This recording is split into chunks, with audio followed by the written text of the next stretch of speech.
Your history with God does not mean you cannot still misunderstand God. You could stay with God in clarity and still miss God in alignment. You understand? And let me explain what I mean. I'm going to use the Apostle Peter for an example. So in Acts 11, Peter was in a trance where he saw a sheet coming down from heaven with all the unclean animals, and a voice came from heaven saying, "Rise, kill and eat." And do you know what Peter did?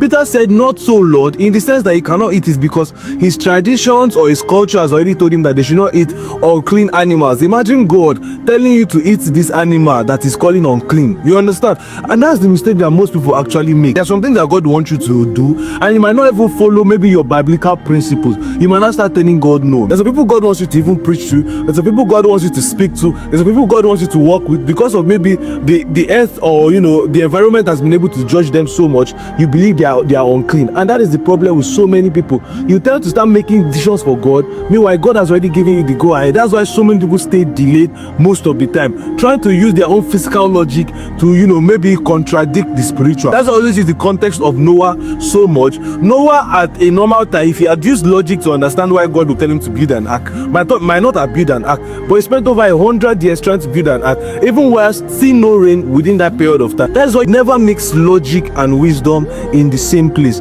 The wisdom of God allows you to know what to do and how to do it, and also how to listen and decipher things.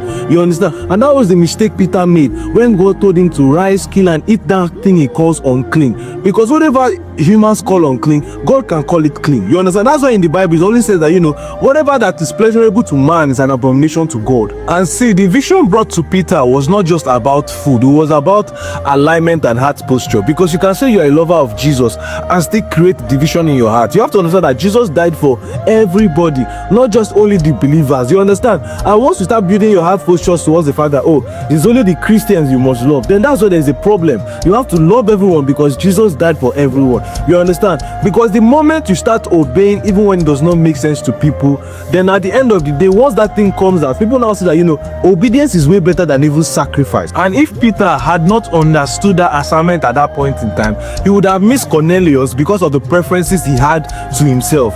You understand? So maybe your next breakthrough is hidden in those people that you will normally not go and meet because they look like unbelievers, they look like pagans, they look like atheists, or they look like people that you will not even normally mingle with. What if you go and mingle with them and end up changing their lives? Then they now also change your life.